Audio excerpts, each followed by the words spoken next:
Ang kapal ng pagmumukha mo, Merla. Matapos kitang pakainin, painumin ay ito pang igaganti mo sa akin. Akala ko ba umuwi na ng probinsya si Jason? Bakit mo siya ikinulong? Walang ibang dapat sisihin kundi si Vivian. Siya ang punot dulo kung bakit ito nangyari. Jason, may hihilingin lang sana akong pabor kung maaari. Lintik, pati ba naman sa panaginip kayo nagpapakita ka, Merla? Masyado ka talagang pakialamerang babae ka. Taon 2008, Maynila. Abala sa pag-aayos ng kanilang mga gamit ang mag-inang sina Celia at Ruben sa kanilang bagong nilipatang apartment na may katamtamang laki. Kalilipat lamang nila sa Maynila dahil na rin sa kagustuhan ng anak nitong si Merla na nagtatrabaho bilang isang lady guard sa isang subdivision malapit lang din sa inuupahan nila. Ngayong narito na tayo sa Maynila, Ruben, sana naman ay gumaling na si Liam. Kaya nga po tayo kinuha ni Ate Merla sa probinsya, di ba? Para maipagamot na siya dito na maayos, Nay. Ay, hindi naman sa sinisisi ko si Liam sa pagkakaroon niya ng sakit sa puso.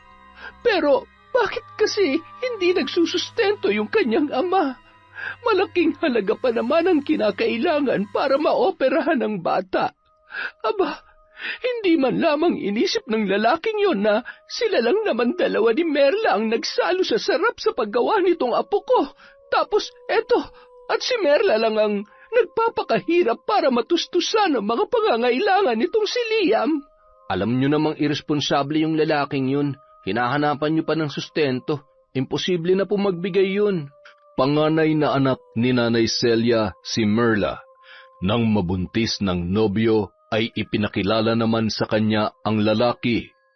Unang kita pa lang ni Nanay Celia sa nobyo ng anak ay hindi niya na ito nagustuhan.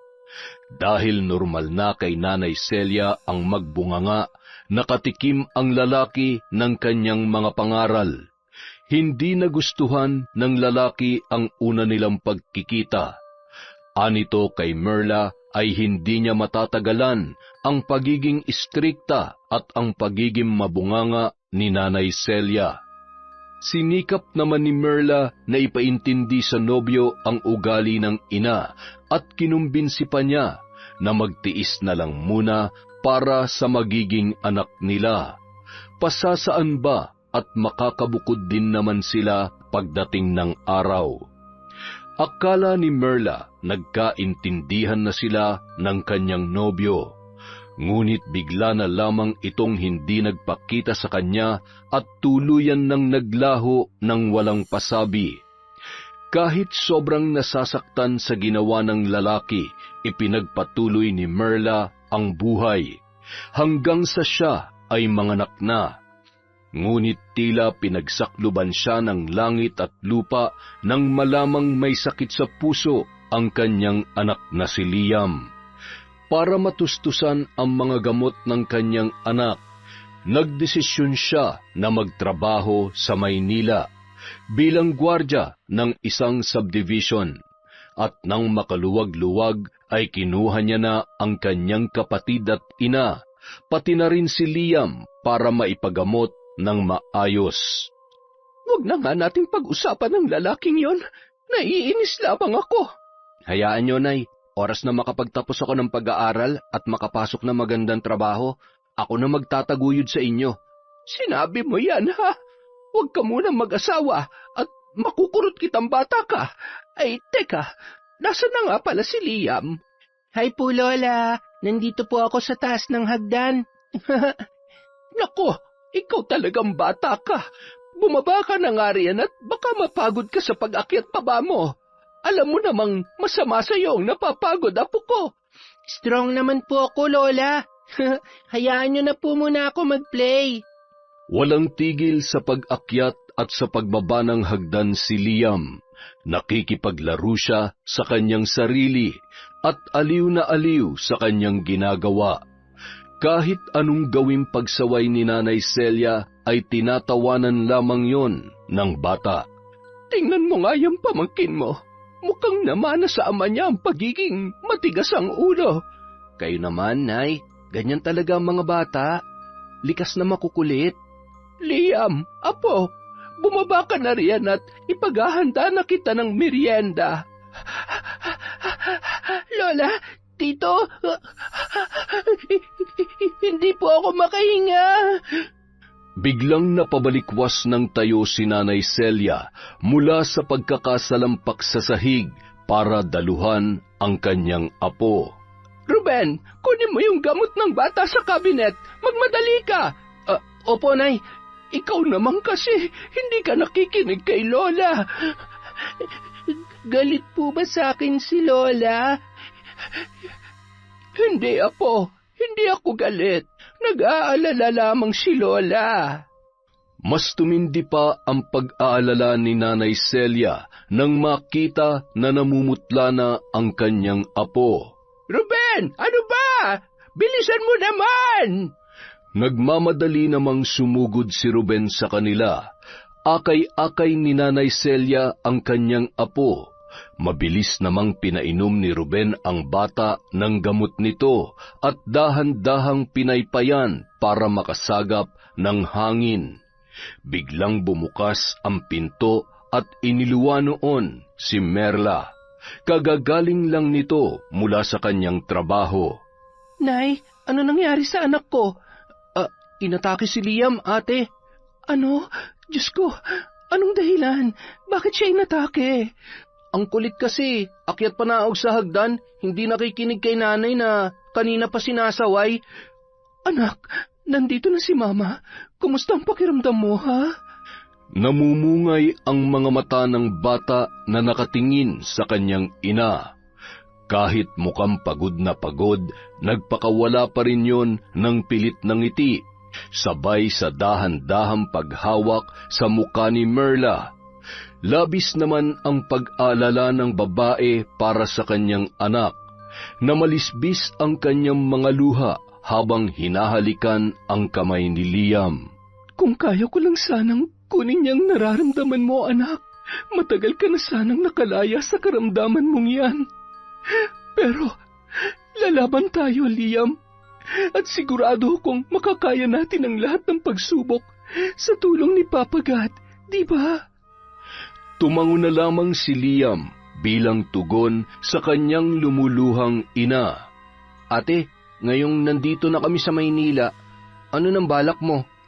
Plano ko sanang dalhin si Liam sa Philippine Heart Center, kaso kulang pa ang perang naipon ko para mapatingnan siya doon eh. Pasasaan ba't makukumpleto rin ang perang para dyan, anak? Maghintay lamang tayo ng kaunti pang panahon. Pagbubutihin ko po ang trabaho ko, Nay, para makapag-ipon pa tayo ng sapat na halaga. Mama, I love you po. Kayo rin po, Lola at Tito, mahal ko po kayo. Salamat sa pag-love niyo po sa akin, ha? Walang nagawa ang tatlo kundi yakapin na lamang si Liam. Sadyang malambing ang bata, matalino at mapagmahal. Mahal na mahal ka rin ni Mama. Gagawin kong lahat para mapabuti ang kalagayan mo, anak. Kinabukasan, habang nag-aalmusal, kinausap ni Merla ang kanyang ina. Nag-aalala po talaga ako sa kalagayan ng anak ko, Nay. Hindi ko naman alam kung kailan ako makakaipon para mapatingnan siya dun sa heart center. Kung humingi ka kaya ng tulong sa ama niya, di ba nabanggit mo sa akin dati na dito rin sa Maynila nagtatrabaho yung mokong na yon? Opo, Nay. Balita ko nga maganda raw po ang kanyang trabaho. Ano pang hinihintay mo? Tawagan mo na siya para makatulong siya sa'yo. Ayoko po, Nay. Matapos na kaming iwan ng kanyang anak. Abay, dapat lang na magbigay siya ng sustento kay Liam. Hindi porket hindi niya pinanagutan hindi na rin siya magpapakaama. Dugot laman niya ang nananalaytay sa buong pagkatao ng apo ko, Merla. Hindi, Nay. Yan ang hindi ko gagawin. Kaya ko namang itaguyod ang anak ko. Isa pa, hindi ako aasa sa pera niya. Simula nung iniwan niya kami, wala na siyang obligasyon sa amin. at hindi ako lalapit sa kanya. Ay, sige, kung yan ang gusto mo. Ang sa akin lang naman ay mas mapapagaan kung makikipag-usap ka sa kanya. Mas magiging magaan ang buhay naming mag-ina kung hindi na kami kukonekta sa kanya, Nay. Dahil sa determinadong anyo ni Merla ay natahimik na lamang si Nanay Celia. Hindi na niya ipinilit pa ang mga sinabi dahil nababatid niyang buo na ang desisyon ng kanyang anak tungkol sa bagay na yun. At upang hindi na lumala ang tensyon sa pagitan ng dalawa, nagbukas ng ibang usapan si Ruben. Kung ako na lang kaya ang tumigil sa pag-aaral, ate, dagdag gastusin lang kasi yun eh. Anong titigil ang sinasabi mo? Kuwan kasi, ate, mas makakaluwag ka kung hihinto muna ako. Tapos kung magtatrabaho ko, makakatulong pa ako sa pagpapagamot kay Liam. Kahit anong klaseng trabaho, ayos lang sa akin. Ang importante, makatulong ako sa iyo. Hindi ka hihinto, okay?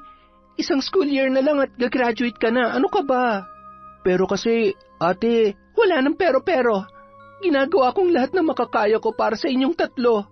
Alam kong lagi tayong papanigan ng Panginoon, Ruben. Magtiwala ka lang. Samantala, sa loob ng subdivision, makikita ang pagwawala ni Vivian, ang babaeng naging kaibigan ni Merla. Malapit lang ang bahay nito sa guardhouse kung saan nakapwesto si Merla. Lumayas ka sa pamamahay ko! Walang kwenta! Ay, ma'am, tama na po! Aray ko po, tama na! Di ba sinabi ko naman sa'yong ayusin mong trabaho mo? Bakit pa ang tanga-tanga mong babae ka, ha? Pasensya na po kayo. Hindi ko po kasi kayo narinig nang tawagin niyo po ako. Sumasagot ka pa. Anong gusto mong palabasin? Na ako may kasalanan? Ganon? Halika nga rito. Marahas na hinila ni Vivian ang buhok ng kanyang kasambahay at inginudngod yun sa semento. Umiiyak lang ang babae habang nagmamakaawa sa kanyang amo. Wala siyang kalaban-laban dito dahil sa maimpluwensya yun. Hindi pa nakontento at pinagsasampal pa niya ang kanyang kasambahay. Lumayas ka! Layas! Kailangan ko po ng sahod ko, ma'am. 3 buwan yun ang hindi binibigay yung pirang pinagtatrabahuan ko sa inyo. Sahod? Hoy! Wala kang mahihita sa akin! Lumayas ka na! Pinagtulakan ni Vivian ang umiiyak na kasambahay papalabas ng gate.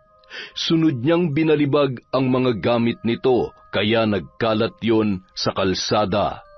Isa-isang pinulot ng babae ang kanyang mga gamit. Bago siya tuluyang lumayo, ay nag-iwan pa siya ng matalim na tingin kay Vivian. May araw ka rin, Ma'am Vivian.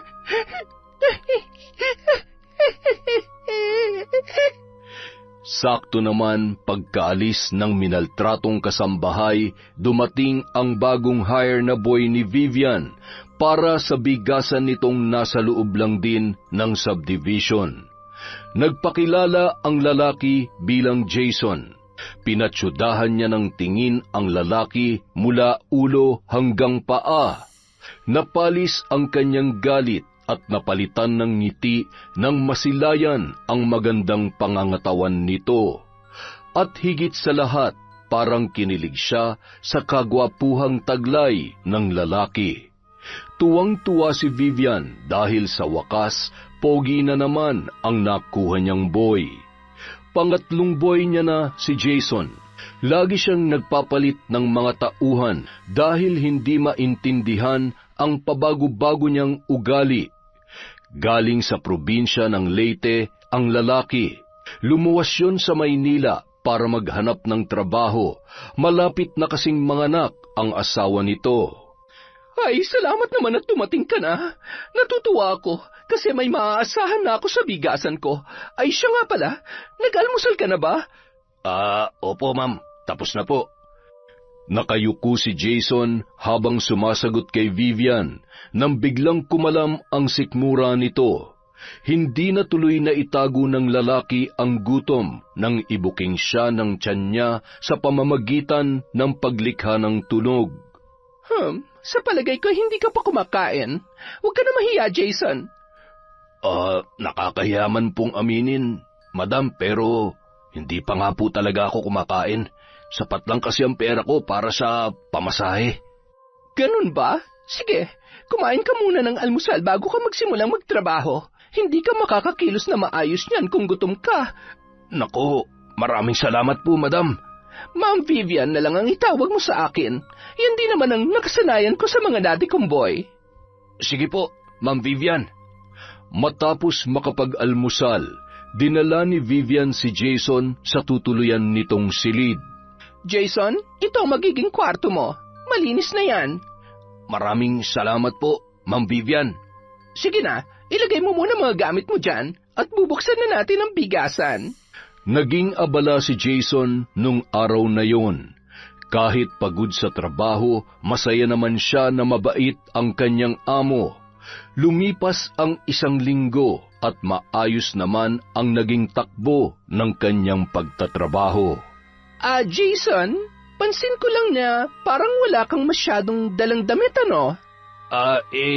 Ilang piraso lang po kasi ang dinala ko, Ma'am Vivian. Heto, ibinili kita ng mga bagong damit. Alam ko namang malinis ka sa katawan at malinis din naman ang mga damit mo. Kaya lamang ay pansin kong gabi-gabi ka naglalaba. Magiging pasmado ka niyan. Batak na batak sa pagod ang katawan mo tapos pag uwi mo ay diretso ka agad na nababasay ang mga kamay mo. Ay, naku, salamat po. Ikaltas nyo na lamang po sa sahod ko ang pambayad ko sa mga to, Ma'am Vivian. Ay, hindi na. Regalo ko na sa iyan. Nakikita ko kasing masipag ka naman. Maraming salamat po talaga. Naku, nakakahiya naman po. Ano bang hiya-hiya? Hindi ka na iba sa akin. Pamilya na ang turing ko sa iyo. Ano ka ba? Dahil sa sinabing yon ni Vivian, mas lalong natuwa si Jason. Pakiramdam niya ay tatagal siya sa trabaho dahil sa napakabait niyang amo. At maswerte din siya dahil si Vivian ang naging amo niya. Siya nga pala, di ba may asawa ka na? Opo. Sa katunayan nga po ay buntis siya ngayon. Kaya nga ako lumawas dito para makaipon para sa panganganak niya. Abay, kung ganun ay bawal ka na palang mahumaling sa iba, ha? Bawal na po talaga, ma'am. Isa pa, magiging tatay na ako kaya naman hindi ako gagawa ng mga bagay na ikasisira ng pamilya ko. Tama yan. Sa akin ka na lang mag-focus, Jason. Sa akin lang. Ano po yun, ma'am? Ha? Ang ibig kong sabihin ay sa aking negosyo ka na lang mag-focus. Pagbutihin mo ang pagtatrabaho para may maipadala kang pera sa asawa mo, ha? Tumango at napangiti na lamang si Jason sa sinabing yon ni Vivian. Halata talagang may pagmamalasakit sa kanya ang kanyang amo. Dahil sa pag-iistima sa mga bumibili, hindi na niya nakita ang pagsingkit ng mga mata ng babae. Isang araw, nadatnan ni Vivian ang isang customer na bakla habang nakikipag-usap kay Jason. Pansin niya ang malalagkit na tinging ipinupukol ng bading na yon sa kanyang boy. Oras ng trabaho nakikipagharutan ka, Jason? Aba, baka nakakalimutan mo, pinapasweldo ka lang dito. Nagulat naman ang lalaki sa ibinungad sa kanya ng kanyang amo. Naisip niyang baka may problema kaya mainit ang ulo nito. Bigla kasing nag-iba ang ugali noon na dati ay malumanay magsalita. Mabilis namang umalis ang bakla dahil sa sermon ni Vivian. Ma'am, pasensya na po. Hindi na po mauulit. Hindi na talaga dapat maulit dahil baka sisantehin kita. Kinagabihan, kinatok ni Vivian si Jason sa silid nito. Medyo nagulat pa ang lalaki pagkakita niya sa suot na manipis na bestida ng babae at bakat na bakat ang dibdib na walang bra. Ma'am Vivian, may kailangan po ba kayo? Gusto ko lang sanang mag-sorry. Pasensya ka na kung nasigawan kita kanina. Napahiya ka tuloy sa customer natin. Ayos lang po yun. Nagtanong lang kasi siya tapos nagkakwentuhan lang po kami saglit. Masyado talagang madaldal ang mga bakla, ano? Baka nagugutom ka. Kainin mo naman ako. Ano po yun? Ang ibig kong sabihin, kumain tayo. May niluto kasi ako. Baka gusto mo akong saluhan. Araw-araw, paiba-iba ng mood si Vivian. Naroong bigla na lamang itong magagalit sa tuwing may bumibili na magagandang babae o di kaya ay nagdadabog kapag may nakakausap na bakla si Jason. Jason, takpan mo na lang kaya ng plastic yung mukha mo para hindi ka na matitigan ng mga malalandi. Si Ma'am naman, huwag kang tumawa, hindi ako nagbibiro. Di ba sa akin lang dapat ang atensyon mo? Bakit nakikipagharutan ka pa sa iba? Pasensya na po, Ma'am Vivian, pero hindi naman po ako nakikipagharutan. Ginagawa ko naman po na maayos ang trabaho ko. Ginagawa ng maayos? Tingnan mo nga yung mga sako ng bigas. Hindi na salansan ng mabuti. Magtrabaho ka kasi hindi yung karingking ka ng karingking sa iba. Akin na nga yung cellphone mo. Bawal ang cellphone sa oras ng trabaho. Naiintindihan mo? Napakamot na lamang ng ulo si Jason. Hindi naman siya umangal pa at iniabot na lang niya ang cellphone kay Vivian. Makalipas ang ilang sandali, lumapit si Vivian sa lalaki. Kasalukuyang nag-aayos yun ng mga sako na walang laman nang biglang dumukwang si Vivian sa kanyang harapan. Dahil sa suot nitong v-neck na t-shirt na medyo maluwag, nalantad sa kanyang paningin ang umbok ng dibdib ng among babae. Jason, pakikamot naman ang likod ko. Hindi ko kasi abot eh. Sige po. Tumalikod po kayo, ma'am. Ay, oo nga pala. Sa pagkamot ni Jason sa likod ni Vivian, naramdaman niya ang paghawak nito sa kanyang braso. Hinagod-hagod yun ng babae habang nakapikit. Nang mapansin ni Jason ang ginagawa ni Vivian, ay napaatras siya. Okay na po yan, ma'am. Ilalagay ko na lang muna tong mga sako sa bodega. Kaagad na umalis ang lalaki, bitbit ang mga sako dahil sa naiilang na siya. Nainis naman si Vivian dahil sa ginawa nito. Buisit, nakakawala ka ng gana, Jason. Matapos makapagsara ng bigasan, naisip ni Jason na maglakad-lakad hanggang sa napadako siya sa guardhouse. Nakita niyang nag-uusap ang isang lady guard at ang isang babae na sa tingin niya ay katulong base sa uniforme nito. Psst, Koya, di ba ikaw yung bagong boy ni Ma'am Vivian? Ano nga palang pangalan mo? Oo. Ako si Jason. Pustahan tayo. Di ka magtatagal dyan sa amo mo. Ha? Bakit naman? Wala naman kasing tumatagal dyan eh. Masamang ugali niyan. Hindi Ang bait kaya ni Ma'am Vivian. Anong mabait? Halimaw yan. Alam mo ba ang ginagawa niya sa mga boy at katulong niya? Minamaltrato, sinasaktan, niyuyurakan ng pagkatao. Kaya nga, umalis yung mga naging katulong niya dyan sa bigasan Nananakit kasi ang halimaw na yan, pisikali at mentally, Mirla. Hindi niya naman ako sinasaktan. Baka napagsasabihan lang sila. Normal lang naman na mapagsabihan tayo ng mga amo natin kapag hindi na tama ang mga ginagawa natin. Yun bang tipong naapektuhan na yung trabaho natin? Normal ba ka mo? Tingnan mo nga tong mga piklat sa kamay at braso ko. Siya may gawa niyan. Kaya nga ako umalis dyan dahil hindi ko na kaya ang mga pananakit niya.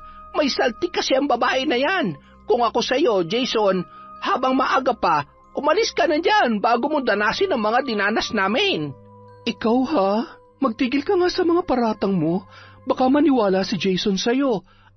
Bakit? Totoo naman ang mga sinabi ko Alam mo, ang mabuti pa, umuwi ka na lang. Baka hinahanap ka na ng amo mo.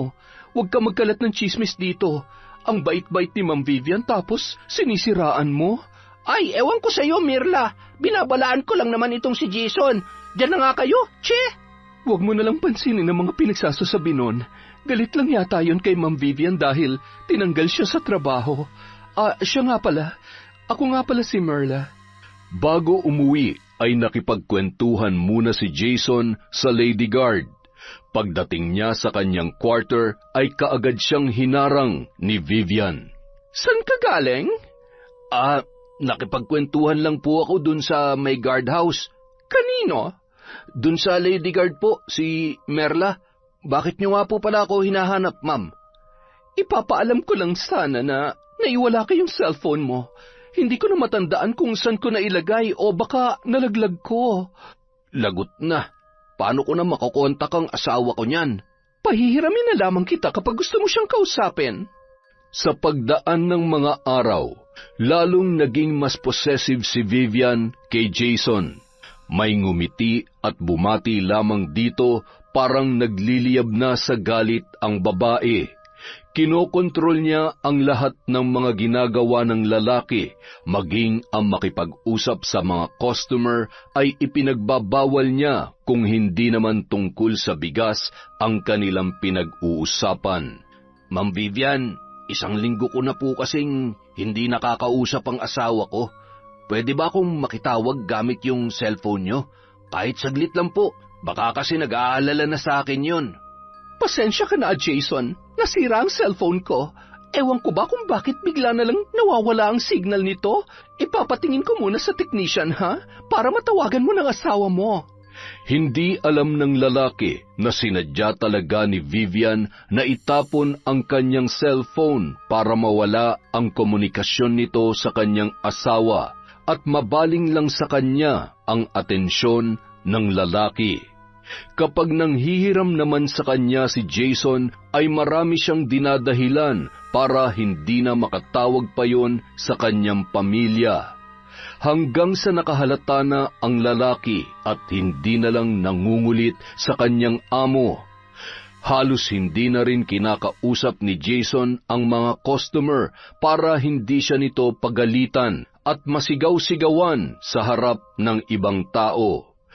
Pero kapag sila lang dalawa ay nagpapakita ng paglalambing si Vivian sa kanya, at minsan pa nga napapansin niyang tila inaakit siya nito. Sa mga pagkakataong yun ay umiiwas na lamang si Jason. Ayaw niyang magkasala sa kanyang asawa. Hindi man siya tinatablan sa mga pang-aakit ng kanyang amo, ngunit kasalanan at pagtataksil pa rin kung hahayaan niya lang yon na siya ay akit-akitin. Maraming beses na ring nagpakita ng motibo sa kanya si Vivian. Minsan ay napapaisip na lamang siyang umalis, pero agad din naman siyang nagdadalawang isip dahil kailangan niya ng trabaho para sa kanyang magiging pamilya. Para makaiwas sa kanyang amo, laging tumatambay si Jason sa guardhouse para makipagkwentuhan kay Merla. Naging malapit ang loob nila at naging tunay na magkaibigan. Dahil na rin sa naiwala ni Vivian ang kanyang cellphone, ay kay Merla na lamang siya nakikitawag para makausap ang kanyang asawa. Mula sa 2 palapag ng bahay ni Vivian ay natanaw niya si Jason na may kausap sa cellphone doon sa guardhouse. Lintik, ginagalit mo talaga ako, Jason. At ikaw naman, Merla. Kailangan may gawin ako para tigilan mo na sa pagtulong si Jason na makausap ang peste niyang asawa. Nakakuyom ang mga kamay ni Vivian habang nakatanaw sa dalawa, nang gagalaiti na parang gusto nang sumabog. Sa paglingon niya, nahagip ng kanyang paningin ang isang plastik na upuan. Marahas niyang dinampot yon at makailang ulit na inihampas sa pader. Gigil na gigil at namumula ang kanyang muka dahil sa galit. Kung hindi kita makuha sa pagbait-baitan ko, pas makakatikim ka ng kalupitan ko, Jason. Humanda ka! Nasira naman ang upuan at nagkahiwa-hiwalay ang ilang mga parte noon. Samantala, masayang ibinaba ni Jason ang hawak niyang cellphone at ibinalik yon kay Merla. Salamat, Merla, ha? Nawawala talaga yung pagod ko kapag nakakausap ko si Mrs. Hindi sa pinagdadamot ko tong cellphone ko ha, pero bakit hindi ka na lang kasi bumili ng bago para kahit anong oras makausap mo yung asawa mo? Sayang din kasi ang pere. Saka baka kumpiskahin na naman ni Ma'am Vivian. Nagtataka na nga ako sa biglaang paiba-iba ng ugali niya eh. Alam mo yung bigla siya magagalit, tapos bigla rin malambing naman. Lahat ng ginagawa ko, kailangan alam niya. Nakakasakal na nga eh. Daig niya pang asawa ko sa pinapakita niya sa akin. Baka naman may problema lang. Alam mo naman ng mga negosyante, masyadong maraming iniisip. Hindi eh. Parang para bang may sakit yata sa pag-iisip yun eh. Ano nga bang tawag dun? Yung pabago-bago ang mood? Bipolar? Tingin mo ganun siya?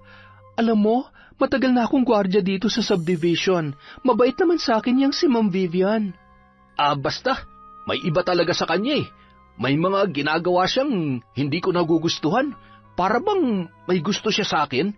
Yun siguro ang dahilan kung bakit ayaw niya akong ipakausap sa asawa ko. Gusto ko na ngang umalis at maghanap na lang ng ibang trabaho eh.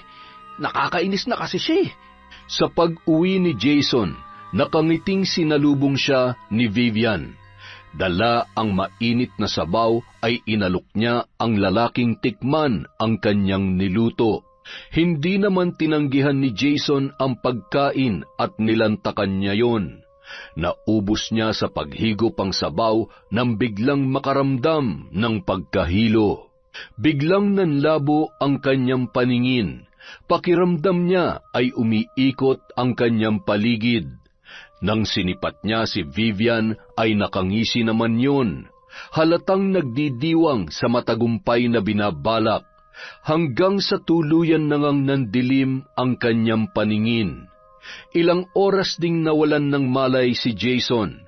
Paggising niya, nakagapos na ang kanyang mga paa at kamay sa isang madilim na silid na tanging aandap-andap na ilaw lang ng flashlight ang tumatanaw ay naaninagan niya ang kanyang among si Vivian. Gising ka na pala, Jason. Mahal ko. Anong ginagawa mo sa akin? Ano pa nga ba, Eddie? Tinali kita para hindi ka na makawala pa. Ano ba? Pakawalan mo ko dito, Ma'am Vivian. Hindi. Ilang beses mo na akong tinanggihan, Jason. Alam mo may pagtingin ako sa'yo, pero bakit ka umiiwas? Bakit? Dahil ba sa lintik mong asawa? Pwes simula ngayon, akin ka lang. Wala nang ibang makikinabang sa'yo maliban sa'kin. Dahan-dahang naglandas ang mga kamay ni Vivian sa matipunong katawan ni Jason. Inihilig niya ang kanyang ulo sa balikat nito, saka bumulong. Sabihin mo, mahal mo rin ako, hindi ba? Nahihibang ka na. Oo, hibang na hibang ako sa iyo, Jason. Alam mo bang gabi-gabi mo akong hindi pinapatulog? Tapos, nilalapitan kita. Nag-iinarte ka pa. Pakawalan mo ako dito. Sabing pakawalan mo ako dito eh. Pakakawalan naman talaga kita. Basta ipangako mo hindi mo ko iiwan. Na ako lang ang mamahalin mo habang buhay. Biglang tumigas ang anyo ni Jason. Hindi na siya nakipagtalo pa kay Vivian. Tumahimik na lamang siya habang nag-iisip ng paraan para makatakas. Lumabas naman ang babae sa kwartong yon at kinandado ang pintuan. Nanlulumo na sumalampak sa sahig ang lalaki. Nababatid niyang wala siyang malulusutan sa kwartong yon. Samantala, ugali na ni Nanay Celia na kumustahin ang trabaho ni Merla hanggang sa naikwento nito sa kanya ang tungkol kina Jason at Vivian. Paibay-ba nga daw kasi ng ugali kaya nagdududa si Jason na baka totoo ngang may sakit sa utak si Ma'am Vivian. Nahahalata daw ni Jason na may gusto rin sa kanya si Ma'am Vivian at nagiging possessive na yun sa kanya. Kung totoo ngang may depresya sa pag-iisip ang Vivian na yan, aba, dapat mag-ingat ka, anak. Baka mapag-initan ka kasi lagi kayong nag-uusap ni Jason. Baka kung anong gawin nun sa'yo dahil sa selos. Hindi naman siguro, Nay. Nakakasiguro ako na mabait si Ma'am Vivian. Napakaamo ng kanya mukha at malambing kung magsalita. Alam mo, anak, hindi mo naman makikita sa panlabas na kaanyuan kung ano talaga ang kayang gawin ng isang tao. Kagaya ko, mabunganga at istrikta. Hindi naman mahahalatang may kakayahan ako sa pambabarang, hindi ba?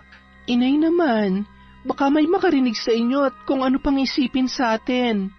Nung nalugmok ka dahil sa pangiiwan ng ama ni Liam, pinag-aralan ko kung papaano mambarang. Maraming paraan ng pambabarang, anak, at sa oras na may manakit ulit sa'yo, o sa kahit sino mang mahal ko sa buhay, makakatikim ng bagsik ng barang ang taong gagawa noon. Diyos ko naman, Nay, mangilabot nga kayo sa mga sinasabi nyo. Hindi ako nagbibiro, anak. Oras na may gumawa ng masama sa'yo, hindi ako magdadalawang isip na gumanti gamit ang kaalaman ko sa itim na kapangyarihan. Walang mananakit sa akin, Nay, dahil wala naman po akong kaaway. Sinasabi ko lang to, anak, dahil baka may gawing masama ang Vivian na yun sa'yo. Kampante naman po akong mabait si Ma'am Vivian. Sa pagdating ni Merla sa guardhouse, masaya siyang binati ng karelyebo niyang gwardya. Ang aga mo naman yata, Merla. 6:00 pa ang out ko ah. Sinadya ko talagang agahan para naman makapagkwentuhan pa tayo. O heto, dinalhan kita ng pagkain. Uy, salamat ha. Tamang-tama, nagugutom na ako. Ano bang okasyon? Wala naman, trip ko lang nadalhan ka ng pagkain. Habang nagkukwentuhan ang dalawa, napadaan sa kanila si Vivian. Malapad ang ngiti nito. Good morning sa inyong dalawa. Magandang umaga po, Ma'am Vivian. Mukhang maganda ang gising natin, ha? Ay, oo naman, Merla. Salubungin natin ng saya ang bagong umaga. Kumusta na nga pala ang anak mo? Ayos naman po, Ma'am. Paminsan-minsan inaatake pero sa awa naman ng Diyos, nagiging okay naman po siya kaagad. Hayaan mo, ipagdarasal ko ang anak mo. Heto, tanggapin mo ito, pandagdag para sa mga gamot niya. Ay, salamat po, Ma'am. Ay, sige, alis na muna ako. Masarap mag-exercise kapag ganito ang panahon. Tinanaw na lamang ni Merla ang papalayong si Vivian. Ang bait talaga ni Ma'am Vivian, no? Napakibit balikat na lamang ang kanyang kasamahan dahil hindi ito kumbinsido sa pagpapakitang tao ni Vivian. 8:00 na nang muling napadaan si Vivian sa pwesto ni Merla. Merla, gusto sana kitang imbitahin sa nalalapit kong birthday. Pumunta ka ha, para naman makapagkwentuhan din tayo. Naku, nakakahiya naman po, Ma'am Vivian. Anong nakakahiya? Magkaibigan naman tayo, di ba? Dahil sa pangungumbinsi ni Vivian ay hindi na nakatanggi pa si Merla. Kinabukasan, maagang nagising si Merla. Hinagkan-hagkan niya ang kanyang anak at niyakap ng mahigpit. Mama, hindi ako makahinga. Sa pag-aakalang inaatake na naman ang bata, ay saglit siyang nataranta. Mama, hindi lang ako makahinga dahil sa higpit ng yakap mo. Akala ko naman kung napaano ka na, anak. Anak, mahal na mahal ka ni Mama, ha? Love na love ko rin po kayo, Mama. Basta anak, ipangako mong kahit na anong mangyari, magpapaka-strong ka, ha? Kasi magiging malungkot si Mama kung hindi ka makikinig kina Lola at Tito, okay? Opo, Mama. Promise po, hindi po ako magiging pasaway. Very good naman yan. Ang bait naman ng baby ko. Matapos na makapaghanda para magpunta sa subdivision, kinausap ni Merla si Nanay Celia. Nay, kayo na munang bahala magtabi sa perang pampa-opera ni Liam, ha? Heto po, sapat na halaga na po yan para doon kung kinakailangan. Bakit ibinibigay mo sa akin ito? Basta, kayo na magtabi niyan. Saka, Nay, huwag niyo pong pababayaan si Liam, ha? At kung ano-ano pa ang ibinilin ng babae sa kanyang ina. para ka namang pupunta sa malayo dahil sa dami ng mga ibinibilin mo, anak. Magjo-duty ka lang naman sa tapat na subdivision. Siya, ako na ang bahala rito. Mag-iingat ka, Merla. Nay, mahal na mahal ko po kayo.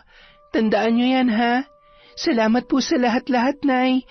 Bago umalis si Merla ay niyakap pa niya ng mahigpit ang kanyang nanay.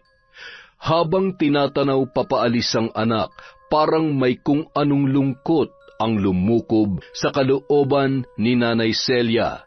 Dali-dali niya itong sinundan. Anak, sandali lang! O Nay, bakit po? Huwag ka na lamang kayang pumasok ngayon. Iba kasi ang pakiramdam ko Nay, hindi po pwede. Naghihintay na sa akin ang karelyebo ko. Anong oras na Iba kasi talaga ang pakiramdam ko ngayon, anak. Ite-text ko na lang po si Ruben para mabilhan niya po kayo ng gamot. Hindi mo kasi ako naiintindihan. Sige na po, Nay. Lalakad na ako. Baka mapagalitan ako ng boss ko oras na malaman niya na nahuli ako. Ay, sige. Mag-iingat ka. Mag-iingat ka. Kumaway na lamang si Merla sa kanyang ina bago tuluyang lumisan. Pagdating niya sa guardhouse, kaagad siyang sinalubong ni Vivian na kanina pa naghihintay sa kanya. Iniabot nito ang invitation card para sa kanyang kaarawan. Formal kitang iniimbitahan sa birthday party ko, Merla. Magtatampo ako sa iyo kung hindi ka darating doon. Makakaasa po kayong dadalo ko, Ma'am Vivian. Siya nga pala, parang hindi ko na yata nakikita si Jason dyan sa bigasan niyo. Oo. Umuwi muna siya sa probinsya. Namimiss siguro niyang asawa niya.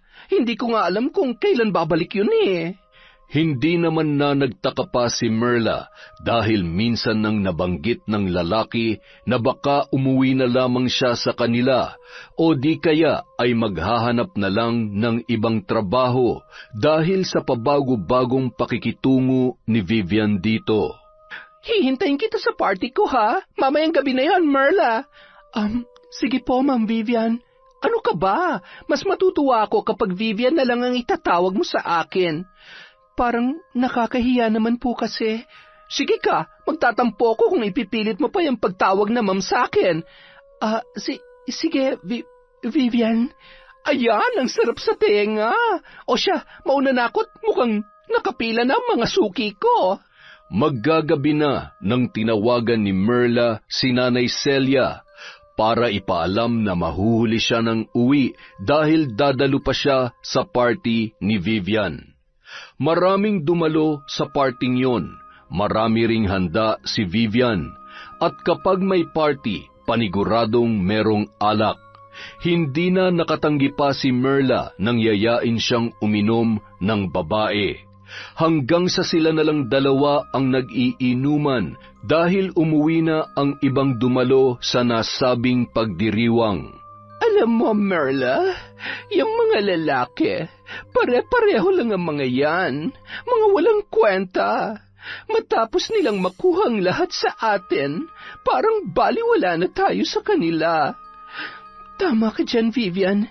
Hindi naman natin sila kailangan para mabuhay Kaya nating mabuhay nang wala sila. Hindi ba? Tama ka, pero iba ko Bago ako sumuko, dapat nagawa ko ng lahat para ipaglaban ko ang pag-ibig ko. Isang cheers naman dyan para sa ating mga nasaktan at tiloko pero lumalaban. Cheers!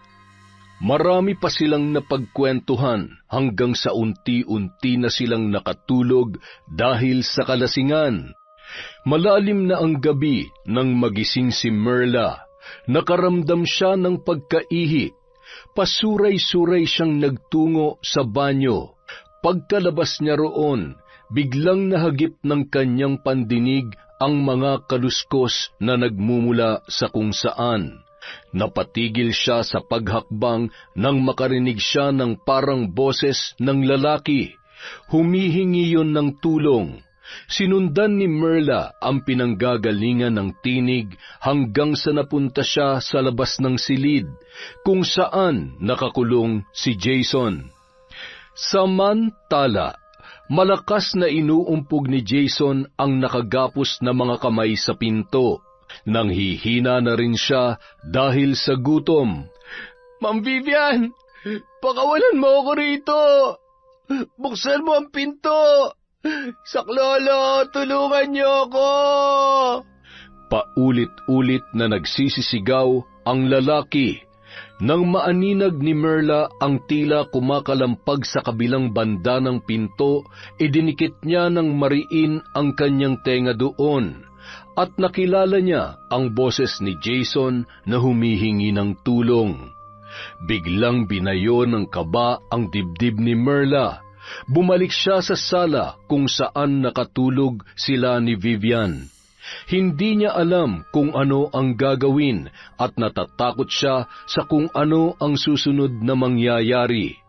Sa biglang paggalaw ni Vivian ay napaiktad si Merla, ngunit nakita niyang nalaglag ang isang susi mula sa bulsa nito. Kahit kinakabahan, dahan-dahan niya yung kinuha. Saglit pa siyang napatigil sa paghinga nang biglang napaubo si Vivian.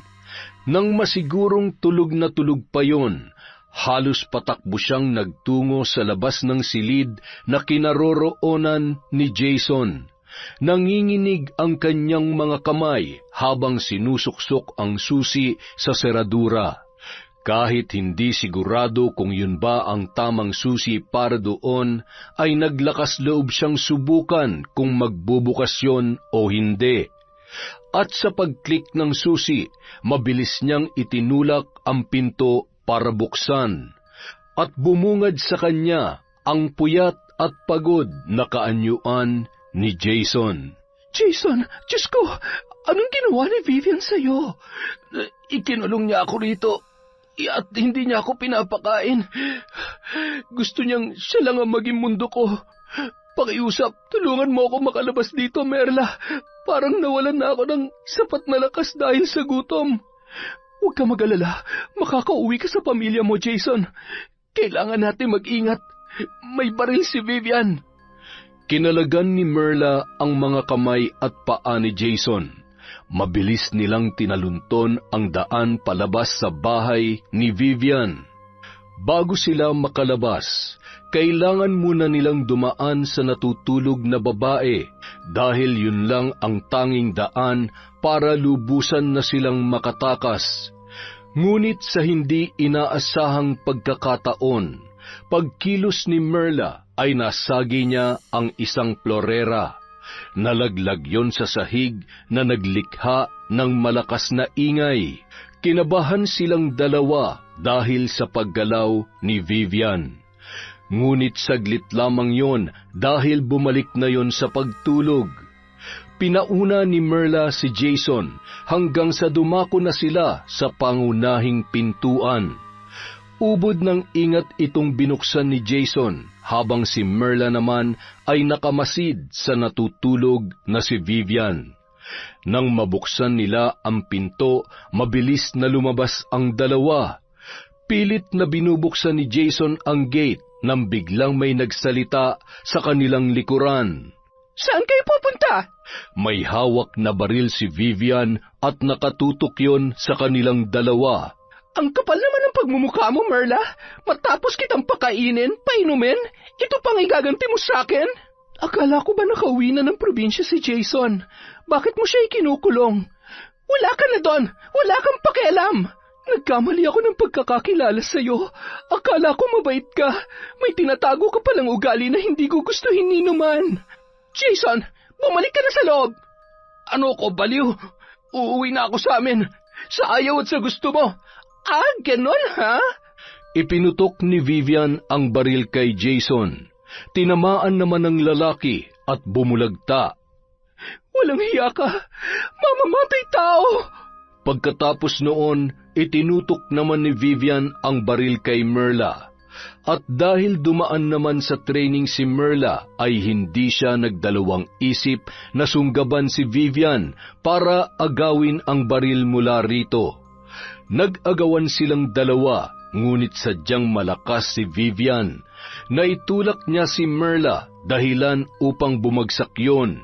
Subalit mabilis ang ginawang pagkilos ni Merla para makalapit mula kay Vivian. Muli niyang tinangka na agawin ng baril, ngunit nakalabit na yon ni Vivian at tumama ang bala sa kanyang katawan. Nasapo ni Merla ang dugoang dibdib. Ibig niyang sumugod pa, ngunit pinaputukan pa siya ni Vivian ng makailang beses. Bumulwak ang masaganang dugo mula sa ulo ni Merla dahil sa tama ng bala. May dugo ring tumulo sa gilid ng kanyang mga labi. Bumulagta ang babae. Kaagad na tumakas si Vivian nang mapansin ang paglalabasan ng mga kapitbahay. Nagkagulo ang buong subdivision noong mga oras na yun dahil sa nangyaring pamamaril sa dalawa. At walang ibang itinuturong salarin kundi si Vivian, ngunit hindi na ito mahagilap ng mga otoridad. Daplis lang ang natamo ni Jason samantalang napuruhan ng husto si Merla. Nakomatose ang babae at pagkalipas lamang ng ilang araw ay binawian na rin yon ng buhay. Sa ospital na rin nagkakilala sina Jason at Nanay Celia. Isang gabi, dumalaw si Jason sa burol ni Merla. Nasa kanya ang atensyon ng lahat ng mga taong naroroon, partikular na si Nanay Celia.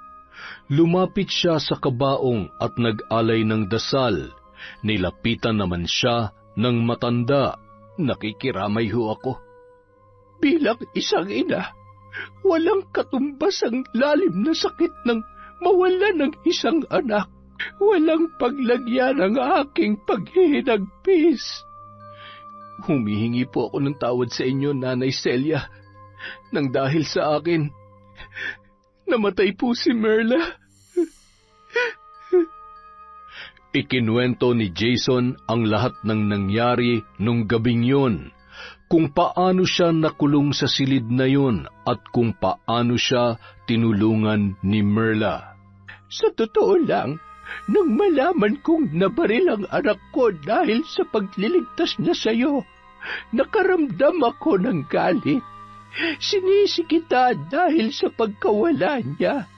Pero naisip kong kung ako man ang nasa kalagayan niya, ay gagawin ko rin ang kanyang ginawa. Ililigtas din kita dahil alam kong yun ang tama. Walang araw na hindi ko sinisisi ang sarili ko. Napakabait po ni Merla sa akin. Simula nung nagkakilala kami, puro kabutihan na ang ipinakita niya.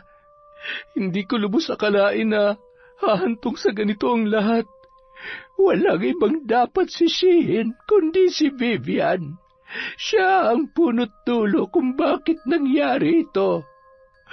Jason, may hihilingin lang sana akong pabor kung maaari lamang. Matapos mailahad ni Nanay Celia ang kanyang pinupunto, ay tumango si Jason bilang pagsang-ayon. Samantala, napadpad sa isang probinsya si Vivian. Doon ay walang nakakakilala sa kanya. Nangupahan siya sa isang silid na may katamtamang laki. Nagpakilala siya bilang Verna sa may-ari ng inuupahan. Tito, malaya ako makakapagliw-aliw. Walang mga pulis ang hahanap sa akin. Sa wakas, natakasan ko na rin ang batas. Isang gabi, mahimbing na natutulog si Vivian nang dalawin siya ng ilang mga senaryo sa kanyang panaginip. Nakita niya ang mga naganap noong itinakas ni Merla si Jason. Galit na galit siya hanggang sa dumako ang eksena noong kinalabit niya na ang gatilyo ng baril. Dugo ang bumagsak si Jason at nang magpakawala siya ng sunod-sunod na putok ay kitang-kita niya kung paano nangisay si Merla. Maraming dugo ang nagkalat at sa isang iglap lang ay biglang bumangon si Merla. Mabilis ang kilos nitong dinakma ang kanyang leeg. Sinakal siya ng babae. Padiin ng padiin hanggang sa kapusin na siya ng hininga. Napabalikwas ng bangon si Vivian, napaubo ng ilang ulit habang pinagpapawisan ng malagkit. Nang mapagtanto niyang panaginip lamang pala ang lahat, muli siyang bumalik sa pagkakatulog. At sa muli, napanaginipan na naman niya ang mga eksenang yon ng paulit-ulit. Lintik na yan! Pati ba naman sa panaginip ko ay nagpapakita ka, Merla? Masyado ka talagang pakialamerang babae ka! Samantala, maingat na kinakabisa ni Nanay Celia ang mga katagang siya lamang ang nakakaunawa. Gamit ang mga kandila, pinapatakan niya ang damit ni Vivian. Ibinigay yon ni Jason sa kanya bago umuwi ang lalaki sa probinsya pagkatapos ng libing ng kanyang anak. Sinadya niya talagang ipakuha ang damit na yon kay Jason dahil yon ang suot ni Vivian noong huling araw na nakita yon sa loob ng subdivision. Nang matapos ang una at ikalawang orasyon, itinaas niya sa ere ang damit ni Vivian. Binulong-bulungan niya yon at hinipan-hipan. Simula sa araw na ito, hindi ka na patatahimikin ng iyong konsensya, Vivian, dahil nakakulong ka na sa aking itim na kapangyarihan. Bawat pagpatak ng oras, uusigin ka ng iyong konsensya na magsasadlak sa iyo sa walang hanggang kadiliman. Mabilis na inilapag ni Nanay Celia ang damit at kasabay noon ay ang pagtirik niya ng isang itim na kandila sa gitna noon. Samantala, ilang gabi na ring hindi nakakatulog ng maayos si Vivian. Lagi siyang nagigising dahil sa mga tagpong paulit-ulit na dumadalaw sa kanyang panaginip. Marahil ay dala lamang ito ng stress. Kailangan kong uminom ng gamot para pampakalma at pampatulog. Kahit na anong gamot ang inumin niya ay hindi pa rin yun umuubra. Lagi pa rin siyang nagigising sa kalaliman ng gabi. Hanggang isang gabi, doble na ang kanyang iniinom na tableta para makasigurong makakatulog siya ng mahimbing. Ngunit nanaginip na naman si Vivian. Pumunta siya sa isang lamay. Sa loob ng isang kabaong ay mayroong taong nakahiga. Hindi niya maaninag ang muka noon dahil medyo nahamugan ang nakatakip na salamin. Kahit maraming tao sa paligid, nakabibinging katahimikan naman ang namamayani roon. Hindi niya alam kung bakit siya nandoon, gayong wala naman siyang kakilala ni isa sa mga taong naroon. Iginala niya ang kanyang paningin at biglang nag-iba ang paligid. Binalot yun ng kadiliman. Wala siyang maaninag na kahit katiting na liwanag, hanggang sa biglang nanikip ang kanyang dibdib. Hinahabol niya na ang kanyang paghinga nang biglang nagkaroon ng nakakasilaw na liwanag. Tumambad sa kanyang paningin ang liwanag na nagmumula sa ilaw na nakapalibot sa kabaong sa lugar na kanyang kinaroroonan. Nang hilakbot si Vivian, nagtataka kung bakit siya na ang nakasilid doon. At sa isang iglap, biglang dumungaw ang isang matandang babae. Nagpakawala yun ng nakakalokong pagngisi, hanggang sa biglang nag-iba ang anyo ng matanda. Dahan-dahan yon na naging kamukha ni Merla. Nanlilisik ang mga mata at galit na galit ang itsura. Binalot ng takot si Vivian, nanginginig, nangingilabot. Gusto niyang sumigaw, ngunit walang boses na lumalabas sa kanyang bibig, hanggang sa nakarinig siya ng mga putok na nagmumula sa isang baril.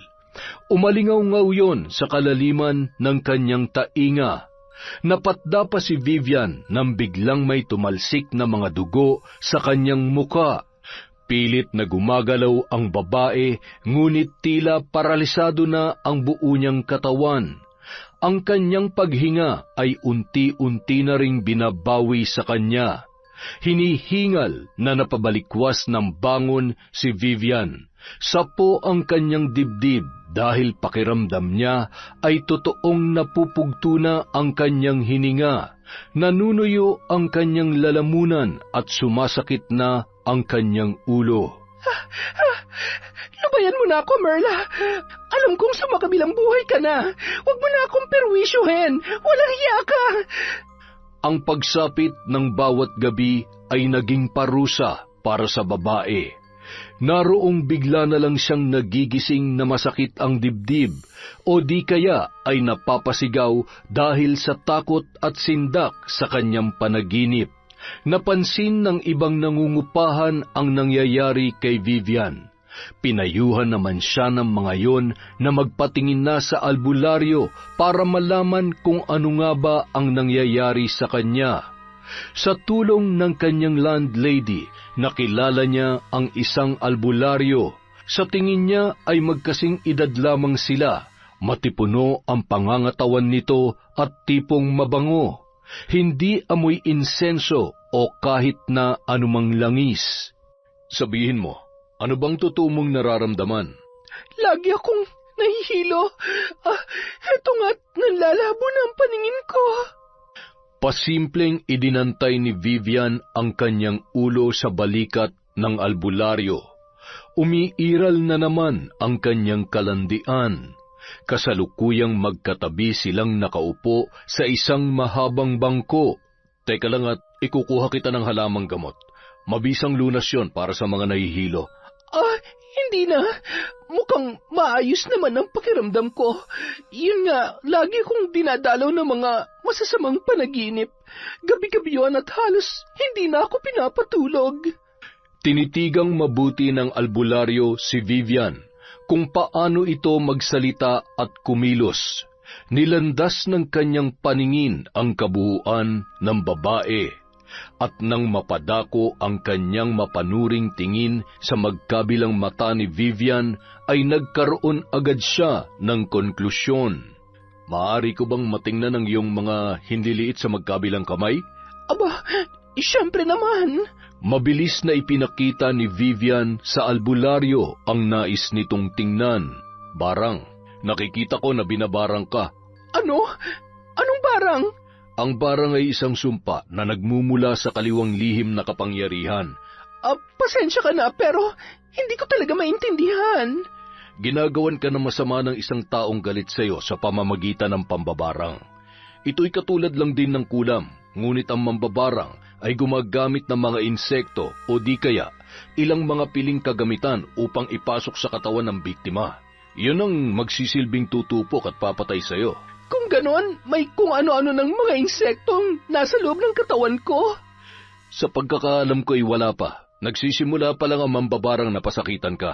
Aba, hindi pwede yan. Kailangan may gawin kang lunas para sa sumpa ng mambabarang. Ayoko pa mamatay, ha? Ang kaya ko lang ibahagi sa iyo ay ang mga proteksyon upang hindi ka tablan sa kahit anumang uri ng barang. Gagawin kong lahat para sa mga yan. Teka, sino ba naglakas loob na barangin ako? Sinabi ng albularyo ang tungkol sa isang matandang babae na konektado sa kanyang mga napapanaginipan. Isang ina ang naghihiganti para sa anak nitong gwardya na binaril na lamang ng basta-basta. Pagkarinig noon, napatiimbagang si Vivian. Perwisyo ka talaga sa buhay ko, Merla. Magkano naman ang alok mo para sa mga sinasabi mong proteksyon? Mahirap gawin ang mga proteksyon kaya paniguradong mahal ang singil ko. Kung perang pag-uusapan, baliwala sa akin yan. Pero kung papatulan mong iaalok ko, siguradong magkakasundo tayo. Tuso at swapang si Vivian, kaya malabong magpakawala siya ng malaking halaga. Ginamit niya ang kanyang utak para maisahan ang albularyo. Hinagod niya ang likod nito at pasimpleng idinikit doon ang malulusog niyang dibdib. Nakaupo ang albularyo habang siya naman ay nakatayo sa likuran. Inilapit niya ang bibig niya rito at binulungan. Tila lumiwanag naman ang muka ng lalaki at sumilay ang ngiti sa kanyang mga labi. Tumingala yun sa kanya at kasabay noon ang paghahawak kamay nilang dalawa. Pumasok sa pribadong silid ang albularyo. Makalipas ang ilang oras, lumabas na si Vivian at masayang umuwi sa kanyang inuupahan. Tinanong siya ng kanyang landlady kung naging maayos ba ang pakikipag-usap niya sa albularyo. Binahagi niya naman dito kung ano ang inilahad noon sa kanya at tungkol sa proteksyon nitong libreng ipagkakaloob. Samantala, sa kabilang banda, malungkot na nakaupo sa hagdanan si Liam. Liam, ayos lang bang baby namin na yan? Tito, kailan po ba uuwi si Mama? Bakit ang tagal niyang bumalik? Akala ko ba natutulog lang siya dun sa sementeryo? Bakit hindi pa siya umuuwi? Ganito kasi yon, Liam. Hindi mo pa masyadong naiintindihan ng lahat dahil bata ka pa. Pero alam kong naririnig ka ng mama mo ngayon. Ayaw niyang nalulungkot ka, di ba? Miss na miss ko na si Mama, Tito. Gusto ko na siyang makita at yakapin. Nandito naman si Tito at si Lola, di ba? Hindi ka namin pababayaan. Mama! Parang nadudurog ang puso ni Ruben habang yakap-yakap ang kanyang pamangkin. Walang kamalay-malay ang bata na hindi na babalik kailanman ang kanyang ina. Samantala, makalipas ang ilang araw ay bumalik si Vivian sa albularyo. Oh, ano? Handa na bang mga proteksyon ko? Oo naman, malakas ka sa akin eh. Very good. Pero may gusto pa akong gawin sa mambabarang para mapabagsak ko siya. Kailangan mo siyang pahinain nang sa ganon, madali ko siyang mapapatay. Kaya ko naman yung pinapagawa mo sa akin, pero panibagong bayad na naman yan. Oo naman. Halika na sa kwarto mo para makuha mo nang ibabayad ko sa'yo. Matapos ang mainit na tagpo sa pagitan ni Vivian at ng albularyo, binigyan siya nito ng isang kwintas na ang palawit ay baon ng nyog na hugis tatsulok. At para pahinain ang mambabarang ay binigyan naman siya nito ng isang maliit na boteng may lamang tubig. Babad daw yon sa mga orasyon, kaya talagang manghihina ang mambabarang kapag isinaboy ang tubig dito. Napahalakhak naman si Vivian dahil sa nararamdaman niya na ang kanyang tagumpay nang mapasakamay niya ang kanyang mga kailangan. Samantala, namumugto na ang mga mata ni Liam. Magdamag kasi siyang umiiyak at hinahanap si Merla. Lola, nasan na po ba si Mama? Nasa heaven na siya, Apo. Kailangan mong maintindihan na hindi na siya babalik. Huwag ka mag-alala, nandito naman kami ni Tito Ruben mo. Heaven? Di ba si Papa Jesus nasa heaven din nakatira, Lola? Oo, magkasama na sila ni Mama Merla mo. Lagi ka nilang binabantayan. Sigurado ako doon. Lola, hindi ako makahinga. Saglit lang ha. Ikukuha muna kita ng tubig. Nagmamadali si Nanay Celia patungo sa kusina. Ngunit dumoble ang kanyang pagkataranta nang biglang sumigaw si Ruben. Nay! Nay, dalian nyo! Si Liam po! Napatakbo si Nanay Celia pabalik sa kinaroroonan ng kanyang apo. Nagulat siya nang makitang nangingisay si Liam at namumutla na rin ang buong muka. Tumawag ka ng ambulansya, Ruben! Dalian mo! Tulong! Tulungan niyo kami! Sakay sa humaharurot na ambulansya, walang pagsidlan ang takot at pag-aalala ni Nanay Celia para sa kanyang apo.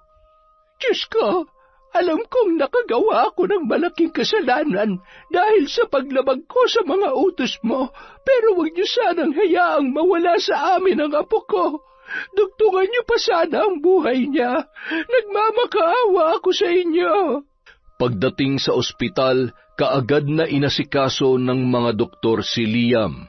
Kinakailangan na pala nitong maoperahan sa lalong madaling panahon. Walang pag-aalinlangan ay kaagad na sinang-ayunan ni Nanay Celia at Ruben ang gagawing operasyon. May sapat naman silang pera para sa bagay na yun. Nang ipasok na sa operating room si Liam ay panay naman ang pagdarasal ni Nanay Celia para sa kaligtasan ng bata. Ilang araw ang nakalipas matapos ang matagumpay na operasyon ni Liam. Ngunit kailangan niya pang manatili roon para sa mga gagawing pagsusuri bago tuluyang lumabas ng ospital. Kinailangan namang umuwi ni Nanay Celia nung araw na yon para kumuha ng mga gamit at para makapaglaban na rin. Habang si Ruben ang nagbabantay kay Liam na mahimbing na natutulog, bigla namang dumating si Vivian. Taas noo yung humarap sa kanya. Ikaw ba yung kapatid ni Merla? Bakit po? Anong kailangan nila? Nasaan ang nanay mo? Nang mamukaan ni Ruben ang babae, ay nakaramdam siya ng galit. Aling Vivian, ang dapat sa inyo ay mabulok sa kulungan dahil sa ginawa niyong pagpatay sa ate ko. Kulungan? Baka kayong ilagay ko sa kulungan, dun sa ilalim ng lupa. Ang lakas naman ng loob ng nanay mo para barangin ako. Pwes para sabihin ko sa inyo, hindi ako natatakot sa pambabarang nyo, kahit na magkamatayan pa tayo. Mabilis na sinunggaban ni Vivian si Ruben. Dinakma niya ang leeg nito at mariing sinakal, gamit ang dalawa niyang kamay. Dahil sa hindi inaasahan niyo ng binata, ay hindi na siya nakapanlaban pa. Uubusin ko kayo! Papatayin ko kayong lahat! Kahit lalaki si Ruben, ay hirap siyang labanan si Vivian. Masyado itong malakas at pursigidong gawan siya ng masama. Ramdam niya ang mahigpit nitong pagkakasakal. Nauubo na siya sa ginagawa nito, ngunit hindi siya makawala. Pakiramdam niya ay sasabog na ang kanyang kaugatan sa ulo dahil sa tindi ng pagkakasakal nito sa kanya. Akala niya ay tuluyan na siyang malalagutan ng hininga, ngunit biglang may humambalos kay Vivian. Nabitawan siya nito at hinarap ang bagong dating na si Nanay Celia. Anong ginagawa mo sa anak kong hayop ka? Wow! Ang galing! Dumating na pala ang mambabarang na ina ni Merla. Eh ikaw, ano ka? Isa kang mamamatay tao. Alam mo, tanda, kahit kailan, hindi ako tatablan ng barang mo. Hindi ako natatakot sa'yo. Kampante si Vivian sa kanyang mga sinasabi at pinasaringan niya pa ng tingin ang inuubong si Ruben. Kayang-kaya ko kayong lahat. At ikaw ang isusunod ko kay Merla sa impyerno. Ikaw ang dapat na mapunta sa impyerno dahil demonyo ka. Sa ganda kong to, tatawagin mo akong demonyo? Magdahan-dahan ka sa pananalita mo dahil hindi mo alam kung ano ang kaya kong gawin. Dumagundong sa apat na sulok ng silid na yon ang boses ni Vivian. Nakikita mo ba tong kwintas ko, tanda? Bigay sa akin to ng isang mahusay na albularyo. Habang suot ko to, hinding-hindi mo ako magagalaw. Kaya pala ang yabang mo. May anting-anting ka palang tinatangan. At hindi lang yan, matakot ka dahil meron akong ganito. Ipinakita ni Vivian ang maliit na bote na mayroong lamang tubig. Akala ni Vivian matatakot si Nanay Celia sa ginawa niya, ngunit tumawa lamang yon. Huwag mo nga akong pagtawanan, tanda. Hetong bagay sa'yo. Mabilis niyang binuksan ang bote at isinaboy kay Nanay Celia ang laman noon. Nagulat naman ang matanda sa kanyang ginawa. Biglang natakpan ni Nanay Celia ang mukha niya at mabilis na pinahid ang tubig na tumalsik doon. Ngayon mo ipakita sa akin ang lakas mo, matandang mambabarang. Sa narinig na kayabangan, naningkit ang mga mata ni Nanay Celia dahil sa galit. Gusto mo talaga akong subukan, ha? Pwes, hindi kita uurungan. Bumulong-bulong ng mga katagang hindi maintindihan si Nanay Celia at matiim niyang tinitigan ang tumatawang si Vivian. Biglang nakaramdam ng paninikip ng balat ang babae. Umalon-alon ang kanyang balat sa buong katawan na parabang mayroong nagsisigapangan sa ilalim noon. Teka, ano nangyayari sa akin? Bakit nangangatay ako ng ganito? Akala ko ba'y gusto mong makita ang bagsik ng aking barang? Hindi magkamayaw sa pagkamot ang babae. Hindi niya maintindihan kung ano ang kanyang nararamdaman. Naroong nakikiliti siya kaya napapatawa ng bahagya at naroon ding biglang sumisidhi ang kirot na hindi niya maipaliwanag kaya napapadaing siya sa sobrang sakit. Isang malakas na paghiyaw ang pinakawalan ni Vivian nang maramdaman ang tila kumakalikot sa kanyang balat na parabang may nais na lumabas mula roon. Sa pagtingin niya sa kanyang mga braso na hindik ang buo niyang pagkatao nang masipat ang mga insekto na nagsisilabasan mula sa kanyang balat. Ipis! Napakaraming ipis! Anong ginawa mo sa akin, matanda ka? Tumitig lamang sa kanya si Nanay Celia, ibig matawa sa mga naging reaksyon ng babae.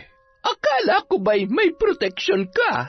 Bakit mukhang hindi naman yata tumatalab? O sadyang wala naman talagang bisa ang mga yan? Pinagtawanan ni Nanay Celia ang pamimilog ng mga mata ni Vivian, na animoy hindi makapaniwala dahil mukhang naisahan siya ng albularyong nagbigay sa kanya ng mga yon. Lintik na albularyo yon? Paniwalang-paniwala pa naman ako sa kanya. Alisin mo mga ipis na to! Alisin mo! Ang mga ipis na sinasabi ni Vivian ay hindi naman nakikita ni Ruben. Pakiwari niya ay nababaliw na ang babae dahil sa kung ano-ano na lang ang mga pinagsasasabi nito na wala namang katotohanan. Alam niyang may kakayahang mambarang ang kanyang ina at siguro nga ay totoong may mga ipis, subalit sa mata ng mga normal na tao, isang baliw ang kanilang nakikita sa inaakto ni Vivian. Walang tigil sa paglalabasan ang mga ipis mula sa loob ng kanyang katawan. Hindi naman siya magkamayaw sa pagpapagpag sa mga yun. Dahil sa panghihilakbot, paulit-ulit siyang tumitili habang tumatakbo sa pasilyo ng ospital. Pinagtitinginan na ng mga tao si Vivian. Bawat madaanan niya ay iisa lamang ang reaksyon. Natatawa dahil sa kanyang ikinikilos at sinasabi. May mga nagbubulong-bulungan din na nababaliw na ang babae. Sa pag-alis ni Vivian, naiwang tumatawa sina Nanay Celia at Ruben. Lola, Tito Ruben. Agad na dinaluhan ng mag-ina ang bagong gising na si Liam. Liam, apo, kumusta na ang pakiramdam mo? Okay naman po, Lola. Bakit po kayo tumatawa? Masaya lang kami kasi successful ang operasyon mo. Tama ang Tito Ruben mo, apo. Kailan po natin dadalawin si Mama sa sementeryo, Lola? Pag nakalabas ka na rito, pupuntahan natin ang puntod ng mama mo. Samantala, natatawa naman ang albularyo dahil sa ginawa niyang panlilinlang kay Vivian. May isang tao na namang naloko ng kanyang mga peking anting-anting. Sa kabilang banda, makikitang naglalakad sa lansangan ang babae. Tirik na tirik ang araw, ngunit wala siyang pakialam habang umaapak sa simento ang mga paang walang tsinelas. Palinga-linga siya sa paligid. yakap-yakap ang sarili at nanginginig. Mga ipis! Ang daming mga ipis! Naging palaboy si Vivian. Ang dating sopistikada nitong pananamit ay napalitan ng punit-punit at madungis na kasuotan. Ang dating mahaba at maganda niyang buhok ay hindi na nakakatikim ng paliligo at pagsusuklay. Bumaba na rin ang kanyang timbang, at kung saan siya abutin ng antok at pagod ay doon na lamang siya natutulog. Isang araw, nakasalubong niya ang dati niyang kasambahay na pinagmalupitan. Hindi kaagad siya nito nakilala nang manlimos siya rito dahil sa kanyang panlilimahid. Ngunit nang magsimula siyang mag-hysterical at magsisigaw ay nakuha niya ang atensyon nito. Mga walang kwenta! Hindi niyo ba alam na isa akong kagalang-galang na tao? Ma'am Vivian? Ikaw ba yan? Mga inutil! Jason, ihanda ang kotse! Aalis tayo! Parang walang naririnig si Vivian nang kausapin siya ng dating kasambahay. Sinimulan nitong sumayaw nang makarinig ng nakakaindak na tugtog. Ngunit bigla ring napatigil at nagsisigaw dahil sa may lumalabas umano na mga ipis sa kanyang katawan. Merla, sabihin mo sa nanay mong alisin ang mga ito sa akin. Ano ba? Inuutusan kita! Napailing-iling na lamang ang dati niyang kasambahay dahil sa sinapit ng dati nitong amo. Ay, tunay ngang sisingiling ka ng karma sa mga masasamang bagay na ginagawa mo sa iyong kapwa. Sariling konsensya ang umuusig ngayon kay Ma'am Vivian dahil sa pagpatay niya kay Merla. Buti nga sa kanya. Araw-araw lumalala ang kalagayan ni Vivian. Kung ano-ano na ang ginagawa niya sa kanyang sarili para mawala ang mga ipis na palagi niyang nakikita sa labas ng kanyang balat. Hanggang sa nakapulot siya ng isang kutsilyo. Ginamit niya yon para sugatan ang kanyang sarili. Kailangan niyang patayin ang mga ipis isa-isa sa pamamagitan ng paghiwa sa mga yon. Humahalakhak ang babae nang makita niyang tinatamaan niya ang mga ipis na nasa kanyang mga paa. At sa bawat pagtusok niya gamit ang kutsilyo ay pumupulandit ang sariwang dugo. Isang concerned citizen ang nakakita sa kanyang ginagawa. Mabilis namang inagaw ng lalaki ang kutsilyong hawak niya. Galit na galit siya sa ginawa ng lalaki. Akmang susugurin niya na sana yon para kagatin nang makitang katabi nito si Merla. Patay ka na! Pinatay na kita! Lubayan mo na ako, Merla! Nagsisisigaw siya habang tumatakbo papalayo.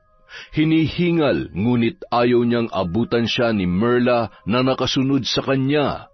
Mabilis ang ginawa niyang pagtakbo hanggang sa nakakita siya ng isang bagong gawang gusali. Mataas ang gusaling yon na mayroong 5 palapag. Hindi pa natatapos ang kabuuan noon. Naisipan niyong akyatin ni Vivian hanggang sa makarating siya sa pinakatuktok na bahagi. Mahangin sa kanyang kinaroroonan, doon ay nakaramdam siya ng kapayapaan at napangiti. Alam kong hindi mo na ako masusundan dito, Merla. Dahan-dahan siyang sumuksok sa pinakasulok ng palapag na yon at nakatulog. Sa kanyang panaginip ay nakita niya na naman si Merla. Nakasuot yon ng puting bestida at nakatunghay sa kanya. Walang emosyon ang makikita sa mukha ng babae. Matinding galit ang naramdaman ni Vivian dahil doon. Gusto niya itong patayin ng paulit-ulit. Biglang mayroong lumitaw na baril sa harapan ni Vivian. Pilit niya yung inaabot, ngunit tila lumalayo mula sa kanya.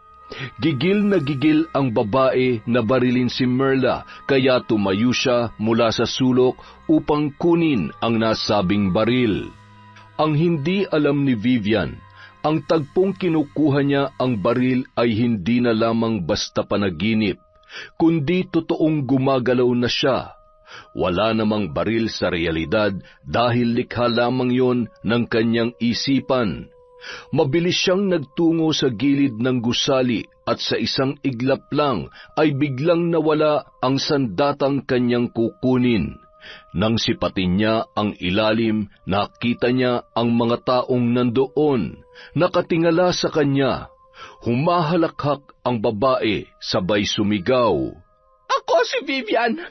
Maganda ko at makapangyarihan! Kasabay ng malakas niyang pagsigaw ay ang pagtalon niya mula sa ikalimang palapag ng gusaling yun. Bumagsak si Vivian sa lupa, duguan, lasug-lasog ang katawan at wala ng buhay. Samantala, nagulat na lamang si Ruben nang mapanood mula sa telebisyon ang isang balita tungkol sa babaeng tumalon mula sa mataas na gusali at kinilala ang biktima na si Vivian. Nay, patay na po si Aling Vivian. Kayo po ba may kagagawan nun sa kanya? Ang barang niyo po bang umusig sa kanya? Hindi, anak. Oo, binarang ko siya sa pamamagitan ng mga ipis, pero itinigil ko na yon. Sa hindi inaasahang pagkakataon, nagkita si Nanay Celia at ang dating kasambahay ni Vivian. Nakilala niya yon nung nagpunta ang babae sa burol ni Merla. Naikwento nito sa kanya ang sinapit ni Vivian, kaya napagpasyahan niya na itigil ang pambabarang. Ayaw niya namang makapatay ng tao, sapat nang nabaliw ang naturang babae. Marahil ay hindi niya na nakayanan ang pag-uusig ng kanyang konsensya, kaya siya na ang mismong gumawa ng paraan para kitilin ang sarili niyang buhay. O baka dahil sa pagkabaliw ay hindi na niya matagalan pa ang kanyang nararanasan. Hindi natin alam kung ano ang totoong pangyayari sa likod ng kanyang pagkamatay. Pero ngayon, lubos na nating nakuha ang hustisya, Ruben. Hustisya para sa kapatid mong si Merla. Makalipas ang ilang araw na pamamalagi sa ospital, sa wakas naging malakas na rin ang kalusugan ni Liam. Liam, may good news ako sa'yo. Ano po yun, Tito? Sabi ng doktor, pwede ka na raw makalabas bukas. Talaga po, Tito? Yay! Salamat po, Papa God, sa pagpapagaling niyo sa akin. Tuwang-tuwa si Liam dahil sa wakas ay madadalaw na rin niya ang kanyang mama. Nag-alay ng mga puting rosas ang bata sa puntod ng kanyang ina. Lola, pag kinausap ko po ba si Mama, maririnig niya po ba ako? Oo naman, Apo. Sabihin mo lang ang gusto mong sabihin. Maririnig ka ng mama mo doon sa heaven. Mama, salamat po sa pagbabantay sa akin nung inoperahan po ako. Miss na miss ko na po kayo, mama ko. Talaga, Apo? Binantayan ka ng mama mo? Opo, Lola. Nandun po si Mama. Sabi niya pa po sa akin, kailangan kong maging strong para sa inyo. Gusto ko na nga pong sumama sa kanya, kaso sabi niya, malulungkot daw kayo ni Tito pag iniwan ko kayo eh. Magpakabait daw po ako sa inyo at bantayan ko daw po kayo para sa kanya. Masaya na po si Mama sa heaven, Lola. Sabay na patingin sa malawak na kalangitan si Nanay Celia at si Ruben. Maaliwalas ang bughaw na langit at alam nilang mula roon ay pinagmamasdan sila ni Merla. Anak, mapapanatag na ako dahil alam kong masaya ka na dyan. Salamat sa lahat ng pagsasakripisyo mo para sa amin. Huwag ka mag-alala, ate. Hinding-hindi ko pababayaan si Nanay at si Liam. Matapos ang proseso ng gamutan ni Liam, nagpasya silang umuwi na lamang sa kanilang probinsya. Mas maayos kasi ang kapaligiran doon para sa kondisyon ni Liam. Tagumpay namang nakapagtapos ng pag-aaral si Ruben at doon na rin siya nakakuha ng trabaho. Siya na ang nagtaguyod sa kanyang ina at sa kanyang pamangkin. Balang araw, Ikukwento niya sa pamangkin ang mga pangyayari sa likod ng pagkamatay ng kanyang mama at kung paano nila nakuha ang hustisya dahil sa ginawang paghihiganti ni Nanay Celia para kay Merla, ang binaril na gwardya. Yon! Abay, napakaganda na naman nun ah. Magandang araw po sa inyo mga kaenteng. Maraming salamat po uli sa walang sawang pagsubaybay sa mga kwento natin. Maglilista lang po ulit tayo ng mga isa-shoutout natin sa ating susunod na video. Again, maraming salamat po sa pakikinig sa Kwentong Enteng.